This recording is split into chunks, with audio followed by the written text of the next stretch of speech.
There you go. So we live. So we are super excited. Yoav and I super excited to have the man, John Martinez. What's going on, John? Not a lot. It's 10 in the morning here where I am in the States. So just kind of getting my day going. Yeah. So John and I go back, 2 or 3 years? Yeah. We attended the same mastermind. I went to your boot camp in San Diego a few years ago, and then to San Diego again to the event with Frank Kern. Mm-hmm. And he's a person who helped me tremendously to grow as a wholesaler, as an investor. And it's an honor to have you here with us today. Man, it's an honor to be on. Thanks for reaching out. Happy to be here. Yeah. So John, before we start, for those of you who don't know you, can you just give like a quick introduction of who you are, what you do? Yeah, absolutely. So I've been in sales basically my whole life since my late teens. Wouldn't really call myself a natural salesperson, but I've learned skills and process along the way. Worked my way up through corporate America, selling, then building sales teams and leading sales teams. Made the jump into sales training exclusively about 6 years ago.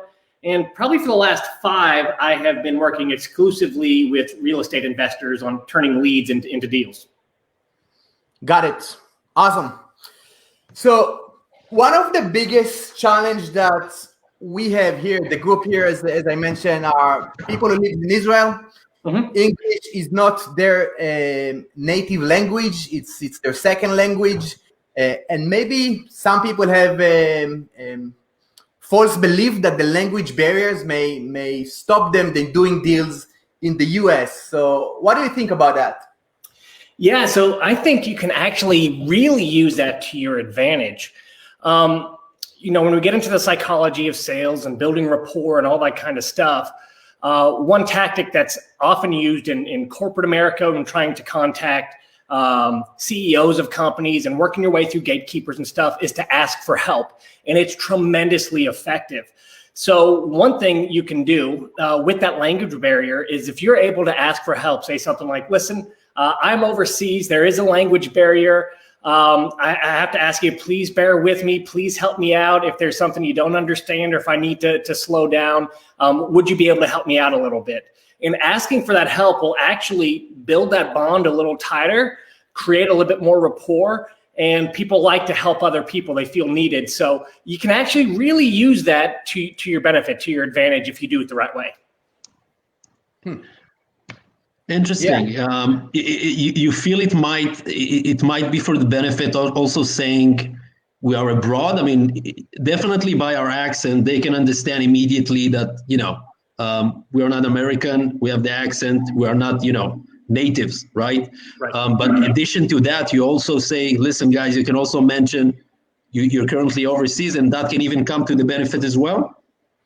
Yeah, absolutely. I don't see any problem with it. A lot of people are afraid to just spit out the truth, but usually that is just the best way to go. Just say, listen, I buy properties overseas. You get the conversation going, saying, again, as you know, I'm overseas. I really want to get a good feel for the property. Would you be able to virtually kind of walk me through it so I can make my best offer possible? I know what the computer says and I know what houses in the neighborhood go for, but I want to give you my best offer possible. So can you help me out? I don't want to just give you a vanilla kind of best guess offer. If you can help me understand the condition of the property and kind of how it's laid out, again, you're asking for help, then I can make my best offer possible. So again, you can use that to your advantage, bring people in, really get that collaboration going. So I say don't be afraid of it. Use it to your advantage. It could really help out. Understood. Thank you. So because you always talk about the importance of a process that can overcome salesy script or you always give the McDonald's example. So, and maybe the sales process here can even help with the language barrier. So can you maybe speak about how important is the process? Because a lot of people feel that they need to be salesy or they don't think that they are slick enough in order for the other party to make a decision to sell the property to them. Yeah, so you don't need to be slick at all. It is actually a disadvantage because if whoever you're talking to kind of visualizes you and puts you in that box of slick talking salesperson, their defense is going to go up and up and up and up, and you're going to have a tough time breaking through and having a good conversation. So, we rely on process all the time, and Chaim brought up the McDonald's example, and it's an easy to understand example, right? McDonald's pumps out more food than, I don't know if this is true, but probably, any other restaurant on the planet. If not, it's right up there in the top 2 or 3. And if you think about it, McDonald's doesn't have highly skilled chefs, right? Just like I want you to think about this, you don't need to be a highly skilled salesperson, a slick talker. Instead, what McDonald's does is it has this process, and whoever follows the process can be successful. It doesn't matter if you're 16 years old, you've never had a job before, you've never cooked anything in your life. If you go to McDonald's and they go, will you follow our process? And they go, yeah, I'll follow our process, whether it's ringing people up or cooking food or whatever, guess what? They do it perfectly, and the result gets done. And a building full of 16-year-olds can do, $10 million a year in sales and provide that, led by maybe an 18 or 20-year-old, because it's not about everyone having this natural skill set. It's about just following these regimented processes. And when you do, everything comes together. And sales is the exact same way. You just need a good outline of a process. And when you follow it, kind of the results you're going to get, right? Like, when you follow the McDonald's process, take this frozen patty out, throw it on the grill, cook it for this many minutes, flip it. When you follow the process, wherever you are in the country, you get the same burger every time. That's what you want your sales process to be like, right? And it takes a lot of pressure off the salesperson too, or the investor, because you no longer have to worry about how am I going to, come up with something super slick to say in the heat of the moment and just, pivot on my toes all the time. You could just relax and go, listen, I'm just going to follow the process and let the cards fall where they may. It's just like, how do you recommend marketing? How are you guys driving leads? I want to draw a comparison to that. We use several ways. I mean, it depends, specifically us, we do, text campaigns, cold calling. There is guys that does PPC, Google, Facebook, some guys, we do RVM as well. It's all over, right? I mean, driving for dollars, everybody is having their own techniques, but mainly it's push. Mainly it's going to be push campaigns. It's less pull. There is people who do pull, but mainly it's going to be push. Okay, so it's the exact same way, right? If you're doing RVMs or text message marketing, no one's out there like going, what's the one word to say, or what, they're not probably going over their text campaign scripts over and over and over again, looking for the best one sentence. They just go, listen, I got my process. I'm going to send out this one simple question. Anyone who responds, we're going to reply with that. It's the exact same thing with sales, right? Except now you're having a conversation. So, we have a pretty simple 4-step sales process that we stick with. And Chaim, if you want to, I've got written out kind of scripting for a virtual sales call, and I've got a 2-hour training on working through that script. So if you want, just let me know after this, and we can post it, and I'll put it in Dropbox or something. Everyone can grab the video and the training. Beautiful. But it's our exact process. So let's talk about process, because I know that you say that, again, having language barriers and having the right process can create results. So let's talk about this, the 4-step process, maybe kind of give an idea, because a lot of people says, okay, I know that I need a process, but what this process is, or at least where I can start, because I know that it's a process to get to a mastery level, but what people can take that they can implement like tomorrow. Right. I'll give you, like I said, I'll give you the 2-hour version, but let me give you the 5-minute version. And I'm going to try to give you the simplest steps possible, the easiest to implement. So first thing I would recommend is at the beginning of any conversation, there's going to be a little resistance, right?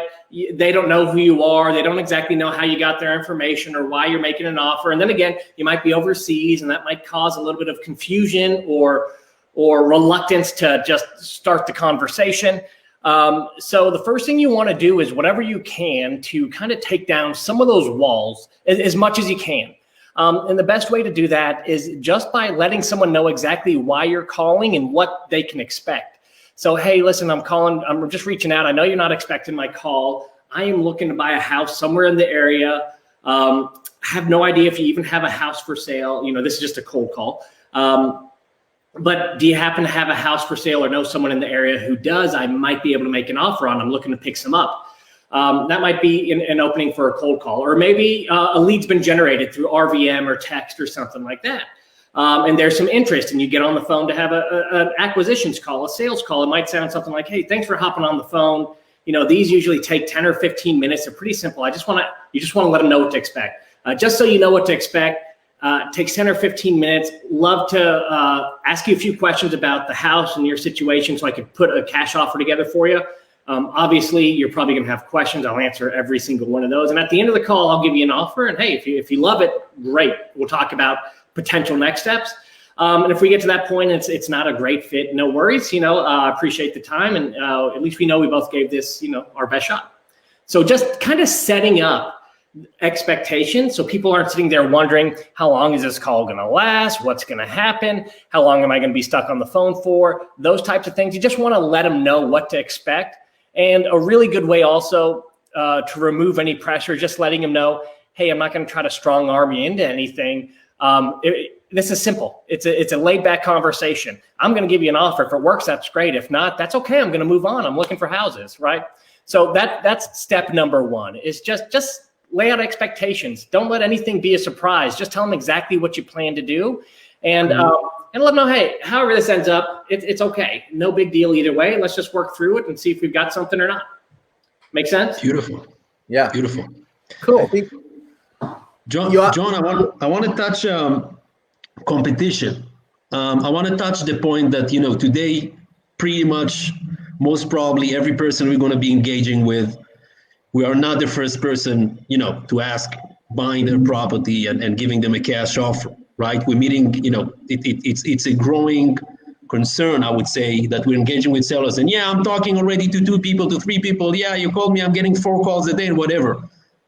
In your eyes, what is the best way for us to distinguish ourselves from, why they should go with us and not with the others? Yeah, good question. So in order not to be lumped into that with them, you have to sound different. You have to be different. You can't be just another one of them. And the way to distinguish yourself is through this sales process, is through the way you communicate. They might have had 4 people say, hey, listen, love to make you a cash offer. We can do 100 to 150K on your house. You want to look and sound different. So that setting expectations is the first way to start to set yourself apart, right? Number one, saying, hey, we might not have a fit, no big deal. And instead of saying, I don't want to just throw an offer at you, I'd love to figure out what your situation is and how I could structure a really good offer for you so it works for you and your situation if it is you decide to sell, instead of just throwing any old number at you, right? You want to set yourself apart. You want to kind of interrupt their stream of thinking this is just another one of those guys. Another way to do it might say, they might say, hey, listen, I'm talking to 2 or 3 other people. Oh, fantastic. I got to ask, why haven't you sold yet? Right. And just, start to break down that we want to get them out of autopilot, if that sounds right. Mm-hmm. That makes sense, right? They're in autopilot mode. Another person calling, going to make an offer. You want them to stop them in their tracks and get them to think by sounding different, right? I might even say something like, and this might sound silly, hey, I'm talking to 4 other people right now. Oh, okay. It sounds like you've already decided who you're going to go with, or already have enough offers then, right? You go with it, something like that. So they go, well, hold on. I'm interested in another offer. Oh, why's that?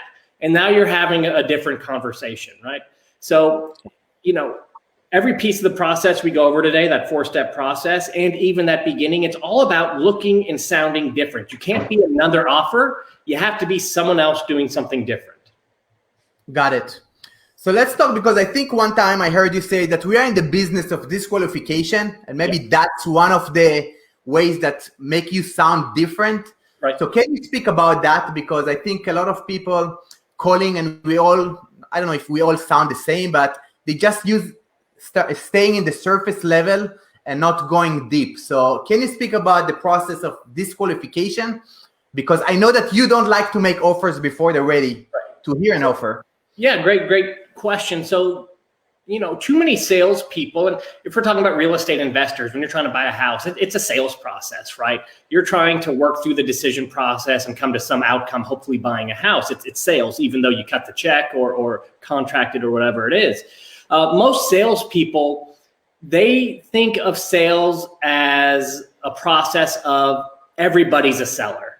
I've got a chance with every single person. And what happens is if you try to force everybody in that box, even the people who don't fit, you spend a lot of time, a lot of energy, and there's a lot of heartbreak that goes with it, trying to convince people to sell you their house who never, ever will. And if you spend all your time with these people, not only does it beat you up, and not only do you not get anywhere, you keep yourself from actually spending time with the people who might be a good prospect for you, who might be a good fit. So when we look at sales, we don't look at it and try to shove everybody into this box. We say, let's disqualify everybody as quickly as we can. And whoever is left standing at the end of that process, that's who we're going to do business with. And it's a much easier conversation. So as you go through the conversation, you're looking for ways to disqualify them, right? Instead of trying to qualify them, you're looking to disqualify them. You might ask questions around timeline, for example. Hey, listen, I'm guessing if you did decide to sell, you wouldn't want to do it, within the next 3 to 6 months. You're probably guessing somewhere further out. Right? They go, yeah, probably the next year or so, we're starting to disqualify. If they say, well, actually, I want to do this pretty quickly, we could start moving a little deeper and go, oh, that surprises me. What's going on? What's got you wanting to, make this happen sooner rather than later? You could start to really understand their situation this way, right? You're not just bulldozing them going, hey, you really want to sell, don't you? Hey, I've got the best offer for you. Hey, you can't wait to do business with me. We're the best, right? That's a totally different feel. That turns people off. So you almost want to gently push people away and have them pulling you in, right? Again, this also is one thing that makes you sound different and sets you apart from everyone else, right? So, hey, sounds like you might have some interest in selling, but I'm guessing even if you did, that's probably nothing you're looking to do within the next 6 months, right? And we start to separate ourselves. We start to disqualify. Does that all make sense?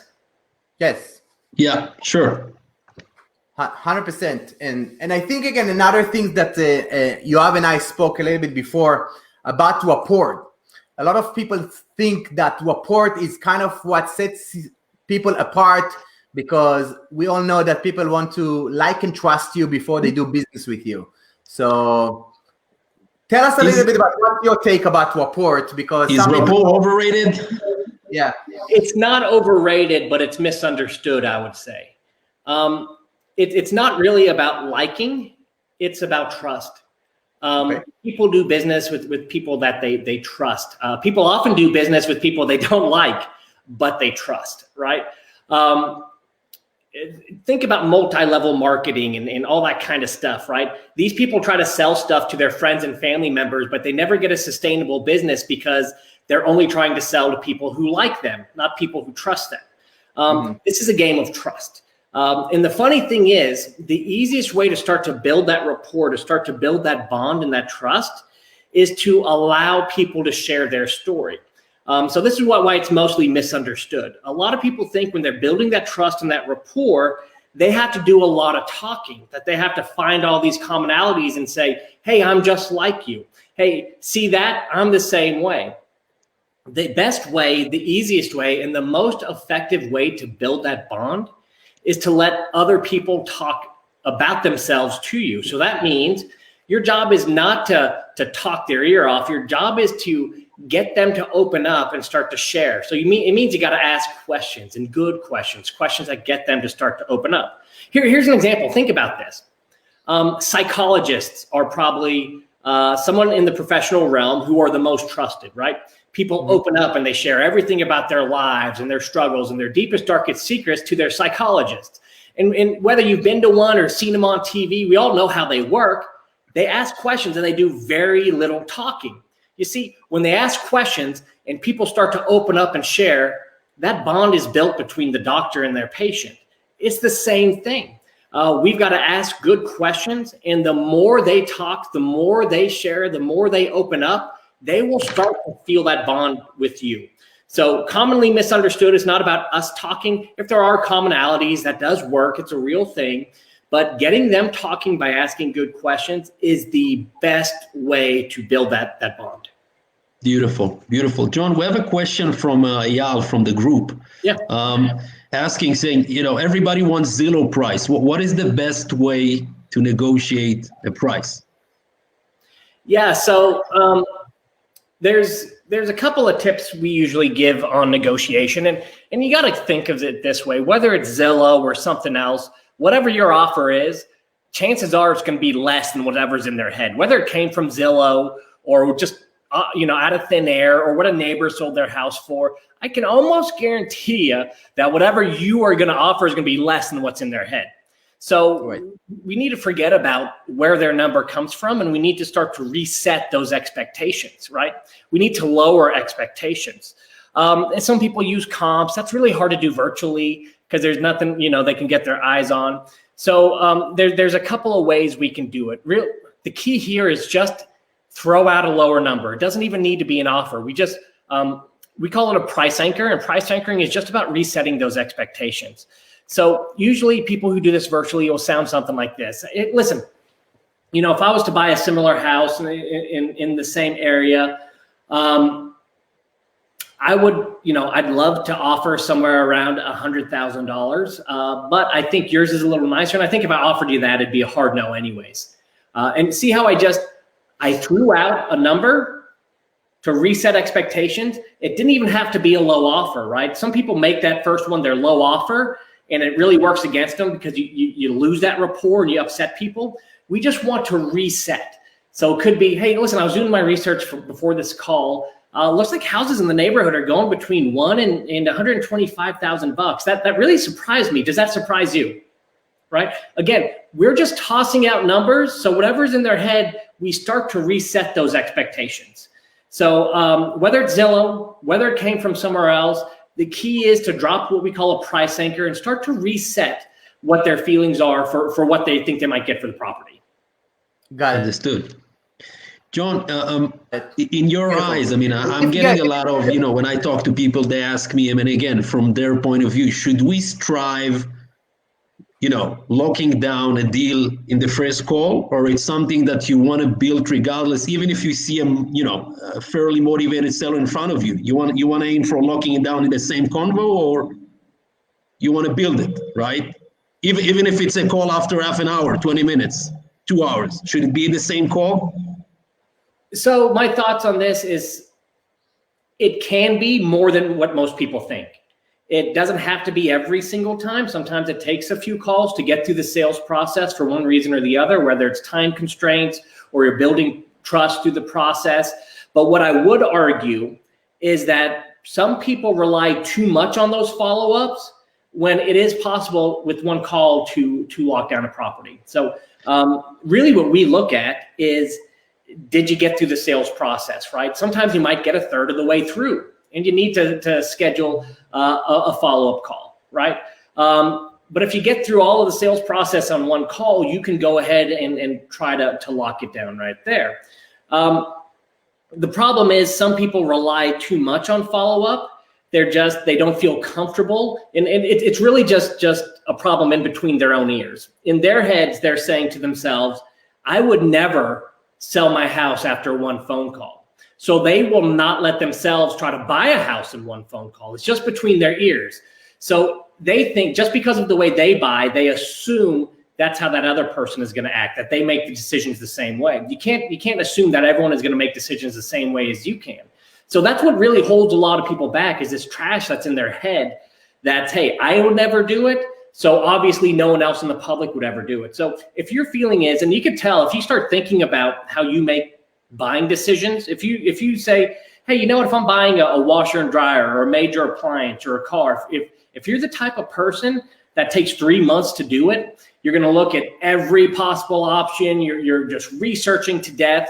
That probably means you're going to have some trouble closing in one call because it's not the way you operate, and you can't imagine someone else would operate any differently. So if you just have to be cognizant, if that's the way you are, you're going to have some danger, and you just have to try to train yourself not to force your beliefs on other people, right? There's people out there who sell their houses after a 20-minute phone call, right? Or an hour and a half. So It's just one of those things where you have to be cognizant of how you make decisions and not let that bleed into how you're buying houses. Again, the easiest way to do that is by putting together a step-by-step sales process and just train yourself. Hey, I'm going to follow the process. And whatever happens at the end, happens at the end. And some people are going to buy quickly. Some people are going to buy slowly. But concentrate on just following a process. That's an awesome point. Thank you so much, John. Guys, also, I'm inviting you, Chaim mentioned in the comment, if you have any questions, please feel free putting them in the comments and we make sure addressing them to John. Yeah. So, John, again, going back to the process, I know that probably the key aspect of the sales process is uncovering motivation. So can you talk about, because something that I learned from you, it's the impact questions, the problem questions, and the picture perfect questions. Can you explain how in the uncovering motivation, how you throw this? Because that will give a lot of tips to people here. Yeah, so when it comes to motivation, I think this is what really separates, maybe amateur investors from the ones who buy, scale up and buy effectively and train sales teams to do the same. I think motivation, that piece of the conversation, is what separates the amateurs from the true professionals. The ones with okay conversion rates to the ones who are locking up deals others can't. Sometimes even at lower offers. And the difference is this. The amateurs look at motivation kind of like it's just a checkbox. Like, are you a tired landlord? Check. Is there some type of distress? Check. And then they just move on, right? But what the professionals do is they hang out in that part of the conversation for a while, usually 10 to 15 minutes. And they really want to understand the motivation. They won't let themselves move on. They won't just say, okay, house needs some repairs and move on. They say, tell me about that. How long you been dealing with that? What's going on? Is this a concern, going forward that more stuff's going to, more things are going to happen, more stuff's going to need repair? How's that make you feel? Like, what's that like worrying about every day? And they stay in that part, however they can, they stay in that part of the motivation for as long as they can. Sometimes it goes pretty deep and it gets pretty emotional. Sometimes you find out pretty quickly, this is not a motivation that's going to compel them to sell their house. It's just, sometimes people just say whatever comes to their mind or whatever they think other people say. And sometimes you have to explore, oh, you know what? The motivation they gave me, it's not even a big deal. They're never going to sell their house, especially at a discount because of that. And you have to say, well, it sounds like that's not a really big deal. Any other reason why you're considering selling your house? And you really want to understand this accomplishes a few things. Number one, that rapport we were talking about, this is where it builds up a tremendous amount. Number two, when we talk about these things, the longer we talk about them, the longer we expose them, the more exposed they are, the more we want to solve these problems, the more we feel this urgency to do something about it. It's kind of like if you turn up the pain, the more pain people are in, the more they want that pain to go away. And when you have these conversations and people really start to dive into their own situations and they're really thinking about it, talking through it, talking about everything that's happened and all their worries going forward, they start to feel this sense of urgency to actually do something about it. So that's another thing it does. The third thing that it does is not only does it allow your seller to understand how big of a deal this is and understand the urgency to take care of it, it helps you to understand. So when it comes to your offer, you know what you're offering, right? It's not about, hey, I'm offering this much for a house. It's, listen, I'm putting together an offer because I understand you're tired of dealing with this. This has been a big deal because of X, Y, and Z. Sounds like you've been struggling with it for a long time. And the last thing you want is to even spend another month, let alone 6 months or a year, worrying about this. So here's what I'm putting together for you. And it allows you to really connect the dots and solve the real problem, because what the professional investors understand, they're not in the house buying business. And this is so cliche, but it can't be any more true. They're in the problem solving business. And if you don't understand what problem you're solving and you don't frame the entire conversation around that, you're just another person throwing out an offer. And if you're going to be just another person throwing out an offer, why are you even talking to anyone? You might as well just email or mail offers blindly out there saying, hey, would you take this amount, right? So that's the difference, I think, between amateur salespeople and professionals, is they really want to understand the motivation, and however they can, they keep that conversation going for at least 15 minutes or so. Got it. And we have around the same. What if people don't want to speak about motivation, or if there is a motivation like a divorce that they don't really feel to share that because it's very personal? So how do you speak about it without coming across as pushy, I guess one person call it, or somebody that kind of invades someone else's personal territory? Yeah, so if that's a fear, then what you want to do is you just want to verbalize it. You just want to call out, let me see how I want to put this. Assume that they don't want to talk about it. We all know those things we talk about, those questions we ask, that we sometimes get a little bit of pushback or resistance or even some aggressiveness from people. Let's just assume going into it that that's going to be there. It actually really eases the conversation. For example, it might sound like this. Hey, listen, I know this is usually not something that's easy to talk about. And I'm sorry I'm even bringing it up, but I really want to understand your situation. So number one, I can get you the most money possible. And number two, I can put a deal together, an offer together that fits your specific situation. I know you shared with me that you're going through a divorce, but can you share with me, and it's okay if you don't, just a little bit more about what that all looks like and what your biggest concerns are, selling a house while going through a divorce, and just kind of what's going through your head at this point, right? So you can assume that they don't want to talk about it. The worst thing that can happen is they go, I don't feel like sharing that with you. And you go, that's exactly, I thought that would be the case. I want to do right by you, but at the same time, I respect that, right? So worst thing that can happen is they agree with you.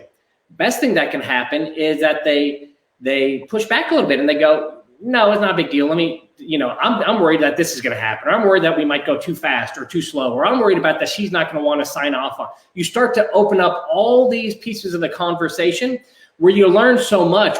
So when you expose all this stuff, all these concerns and the deeper parts of the conversation, a lot of times you could just deal with it, right?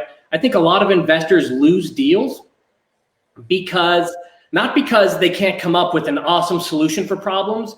It's just they don't know what problems to solve, right? I've heard of investors all the time, something over like a clean out or an extra $1,000 or shortening the time frame or lengthening the time frame, something that any investor can easily do with a flick of a pen. Just because they don't approach it, just because they don't find out that something's a concern, they don't address it. And they lose deals when they easily could have won them just because they didn't have those parts of the conversation. So the key is to really just dive into whatever you can. If there's going to be pushback, assume there's going to be pushback. Hey, listen, if you don't want to share this with me, it's perfectly okay. I really want to understand your situation so I can help you out the best way possible. There's 1,000 ways I can put a deal together for you. And as I'm doing that, I want to give you every penny I can, the most amount possible. If you wouldn't mind, and if you do, that's okay. Share with me a little bit about your situation. What's going on? And when it comes to selling a house, what are your biggest concerns? Yeah. Beautiful.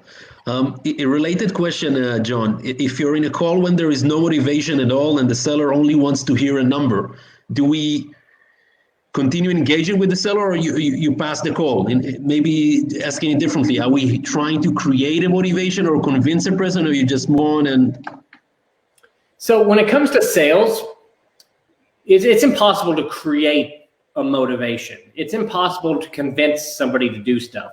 Really what we're looking for is there any internal motivation that's compelling enough for them to take action? We're not trying to create motivation. We're trying to find a motivation that already exists, right? We can't convince anyone to do, that that's a good idea or that they should do something, but we can find their own reasons why it's a good idea. So for example, if I'm having trouble motivation and I'm looking for any reason why they might sell, I'm not going to suggest 1,000 reasons just to see if something hits the mark. I'd probably ask something like this. Listen, it sounds like you don't need to sell. And even if you do sell, you don't need to sell quickly, which is a really good situation to be in. Let me ask you this. If you did decide to sell in the next few months, why would you? I'm looking for their motivation. I'm looking for something like, well, you know what, if I could free up some cash to take advantage of this business opportunity, or if I could get closer to my kids or grandkids, that would be pretty cool. I've been thinking about that for a while. I'm looking for motivation that already exists instead of trying to quote unquote sell someone, right? So those are the questions I ask. Hey, it's up to you. You're in a good situation. Sounds like, hey, if you get a killer offer, that's great. If not, no big deal. Let me ask you this. Moving's a big deal. If you decided to sell and to move in the next month or two, the next 3 months, the next 6 months, why would you do it? Right? So we're just looking for motivation that already exists. So Awesome. I don't really want to sell. You know what? You guys call me. I'm not really interested in selling. What the heck? Make me an offer. Yeah. So go ahead. Yeah, that's the sentence we're getting, and that's related to the question they asked. So that's something that comes up all the time, right? Especially if we have that type of marketing you were talking about where we're approaching them, right? So what we want to do is pull back a little bit. There's a few different techniques we can go through. I'll give you a couple of them. First one is going to be to take the whole offer off the table. So they say, hey, listen, you called me, give me an offer. Hey, sounds good. You're right. I called you. Let me ask you this. Do you want just a run-of-the-mill offer or my best offer possible? And mostly they're going to say, well, your best offer possible. Perfect. Do you mind if I ask you a few questions real quick so I can get that put together for you? So that's one way to go about it, is to kind of invite them to talk more, or to invite you to talk more. So, hey, do you want just kind of my lowball offer or my best offer possible? Well, obviously your best offer possible. Fantastic. I got a few questions for you. I'm setting the stage again. It takes just 5 or 10 minutes just so I understand the condition of the property and how it's laid out and in your situation, so I could put that together for you. Do you have that 5 or 10 minutes so we could quickly go through that, right? So setting those expectations, again, is what I can roll right into. And the other way to go about it is to take it off the table and say something like, hey, fair enough. Sounds like I've kind of misjudged the situation, and no matter what my offer is, you're just not in position to sell right now. And if that's the case, that's perfectly okay. And I'm going to see if they let me go, right? Process a disqualification. I'm going to see if they let me go and go, yeah, you know what, right? We're never moving. Or if they say something like, well, you know what, if your offer is good enough, it's something I've been considering. Then I'm right back in the same situation. Really, what's going on, right?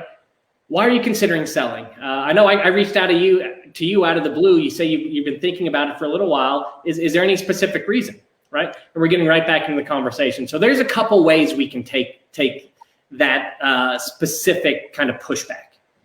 Beautiful. Got it. So a few more again. I guess we have a few questions that kind of relate. When we have somebody that is interested to sell and we think that we have a deal, and then they ghost us, and it's hard to reach out to them, and again, it's hard. So what is your technique to kind of re-engage them and bring them back to the conversation? Exact same thing we've been talking about. We have to take the deal off the table. We have to try to disqualify them. And one of the best rules I've ever learned in sales is, if you think it, say it. So what are we all thinking in those situations?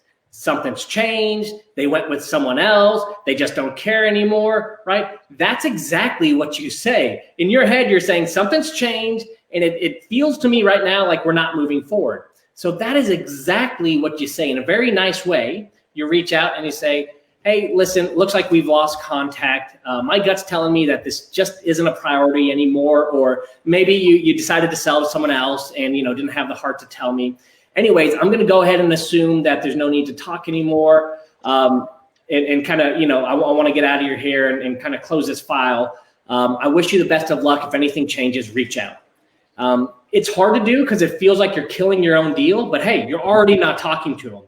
And the more you try to contact them, the more they don't want to pick up. I mean, if you try to contact them 3 times and they ghost you, they're not going to pick up the 4th. Because if they do, now they have to explain why they ghosted you 3 times, right? We're putting them in an awkward situation. So let's just say what we're thinking and give them permission to reach back out and talk. Now, if you kill the deal like that in that nice, nurturing way, you're usually going to get some type of response if there's anything left in it. That's like, no, that's not the situation. Listen, I did get kind of tied up here and busy, and let's keep talking, right? So that's all we do. If it's in your head, don't try to outscript yourself and outsmart yourself in a nice way. Say, hey, listen, we lost contact. I'm guessing, you got super busy. Give them some excuses to tell you why they ghosted you. I'm guessing either super busy, maybe it's just not a priority right now, or you might have even decided to go with someone else and didn't have the heart to tell me. Any of that's cool. My gut's telling me that this thing is over, and that there's no longer an opportunity for me to purchase your house. if anything changes, reach out, right? That's how I would kill that deal and wait for them to recontact me. John, I took it from you in the past, and I need to say it so everybody can hear it. You know, when I use this line, when I use it so far, it never failed me, guys, never. I got a response. Like you said, you know, even if we killed the deal, but I did get a response. Guys, this is it. Yeah. Yeah, you don't get the response you wanted. It's like, hey, I've already sold. But at least you know, like, that's one person calling every freaking week, because you can't do that. You know, you're in this business for a year, you're going to have 1,000 people on that follow-up if you're not disqualifying people. And what do you do at that point? You're never going to get anywhere. So that's, again, it's a process of disqualification. So it's really hard, because when people think about sales, they think it's about convincing people to do business with you, but it's really about weeding out the people you have no chance with. So you spend the time having the right conversation with the few that you do, because you'll contact a lot of people. A very small percentage are going to be the perfect fit for you. Yeah, that's awesome. And again, I also took it from you that I take blame for why they don't contact me. Yeah. Probably I dropped the ball. I did something wrong. I apologize. I offended you in some way. Yeah, take it to that next level. Absolutely. Because you want, if they're ghosting you, you don't want to make them feel bad. You don't want to make them have to apologize. And the best way to do that is to take the blame. Hey, listen, I probably pushed a little too hard, or maybe said something to offend you. I'm sorry. I feel like a jerk, right? That makes it even more effective. So absolutely. It's called tactical empathy, is the tool we use, and it causes people to save you, right? When you're in distress, people save you, right? If you open your door and there's a puppy there that's limping, what is the natural human reaction? Bring it inside, save it. People treat people the same way. If they see that you're kind of hurting, like, listen, I think I goofed up here. I think I really messed this up. I apologize. It prompts people to go, no, it's okay. I just got a little busy, right? And they'll save you. It's not you, it's me. Right, it's me, absolutely. Got it. John, we got a couple of questions related to follow-ups. One was, what is your take on the frequency of the follow-ups not to seem to be too aggressive or pushy? And I just connected to the next, yeah. Follow-ups are a difficult situation, because you want to stay in touch, you want to stay top of mind. And really the whole point of a follow-up is if you did everything right, we're just looking to see if their situation changes that takes this person from being disqualified to qualified, right? So follow-up is just about really monitoring to see when someone's situation changes and when it makes sense to re-engage and jump back into the process. So how do we do that? If we do that and we're just constantly asking, would you like to sell your house now? You're not going to it's not going to be long at all before people don't answer those texts or emails or refuse to pick up the phone. So that's the problem. How do we stay top of mind, continue the conversation without pushing for that sale? Because that's going to be short-lived. So the easiest way to do that is, again, assume nothing's changed. Assume they're not selling their house, and try to provide some type of value. The easiest way I've found to do this is calling every now and then going, hey, listen, I'm guessing nothing's changed with your situation. Totally cool. I am still looking for houses to buy, and we're offering a $500 referral fee if anyone happens to know of any. And that way we're providing value. We're giving them an opportunity to make some money. And guess what? The point was made. I'm still out here offering cash for houses. That's what you really want to tell them, and that's what you've told them. If anything in their situation changes, you're going to hear, well, you know what? It might be time for us to kind of talk about that again. I'm thinking about moving forward, right? So that's one way you can stay in touch and provide value and just always be top of mind. Basically, the message you want to tell them is, I'm still out here buying houses, right? So any way you can add to them, provide for them, give something of value, and also let them know, hey, I'm still buying houses out here. That's the way to do it. Another simple way to do it is if there's coupons for stuff that people are giving out, or I don't know, anything of value, right? If you're doing a monthly email, it might just be, hey, Want to let you know these 3 companies are offering really good sales on home repair stuff and blah, blah, blah. I thought you might be interested in it. By the way, if you happen to know anyone who doesn't want to make those repairs and just wants to sell for cash, please point it my way. We pay referral fees, right? Mm-hmm. So the trick is, how do I keep adding value? We don't want to hammer them to death with, are you selling now? But we do want to stay in contact and let them know, I'm still out here buying houses. Awesome. So I think maybe we take a couple more. And I think the biggest question that we get, again, I need to think about it. So how do you deal with people that you think you made a good offer and they need to think about it, and now, again, it's probably hard to make it happen? Okay, so I'm going to draw on, you guys are probably seeing some patterns here. I'm going to draw on everything we've talked about. Number 1, we want to disqualify, right?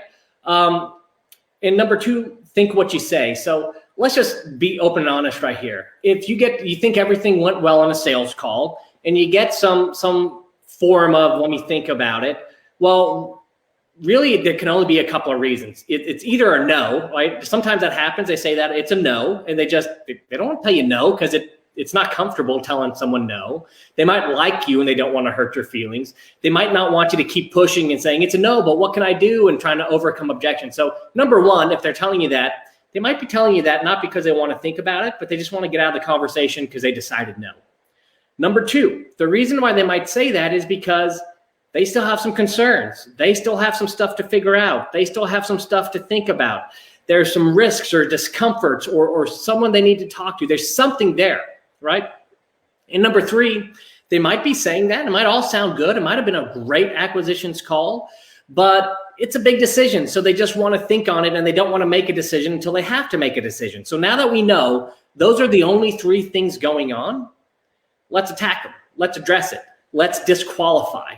Right? So I would probably say, hey, listen, I get it. There's a lot to think about. It's selling a house. After everything we've talked about, though, all the reasons why you're considering selling and how we'd approach those and all the concerns you'd have and how we would deal with those the best we could. At this point, if you're not comfortable, well, I'd say if you're not confident in moving forward in some way, we probably need to determine that this just isn't a fit and it's just not going to work. And it means it's a no, and that's okay, right? That's perfectly okay. It's not a big deal. When we disqualify them, we're going to find out which one of those 3 things it is, right? They're either going to agree with you and go, yeah, you're right. It's not going to happen. Now you know. If it's the second one, there's still a concern or something, they're going to say, listen, it's not that. It's not a no. I got to figure this out, or I'm still worried about this. Now we could try to deal with it, right? We've uncovered it. Now we can try to deal with it. And occasionally what happens is it's just time to make a decision, and they make the decision. And it usually sounds something like, you know what?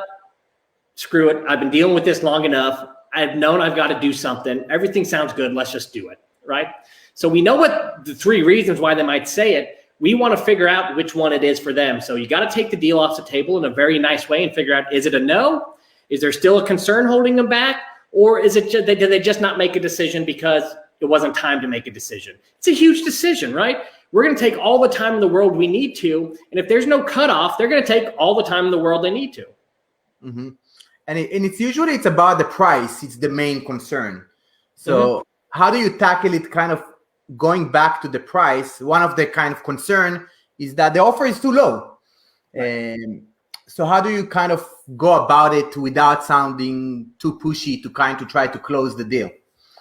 Yeah, it depends on how much you've negotiated it. Like if you've just tossed out one price and you're sitting there, then it probably means you need to go deeper into negotiation. And there's some tools there to use. You can start increasing your offer. The rule there when negotiating is if you give them more money, they have to give you something back. That way it's a real negotiation, right?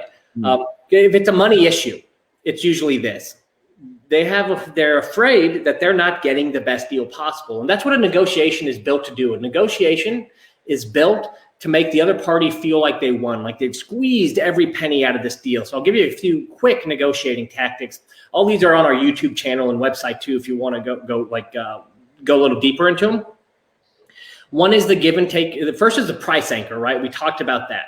Second is give and take concessions, which means never give them more money ever without taking something in return. And it doesn't matter if that something has any value to you or not, right? It could be as simple as, hey, listen, if you promise to pile up all the trash that you're leaving and all the stuff from the cupboards and just put it in one room, I don't care if it's in the middle of the floor, but gather all that stuff for me, that makes my crew's job a little easier. We can go from 105 to 110 if you guys are willing to do that, right? You're always trying to, if you're going to give them more, make them earn it.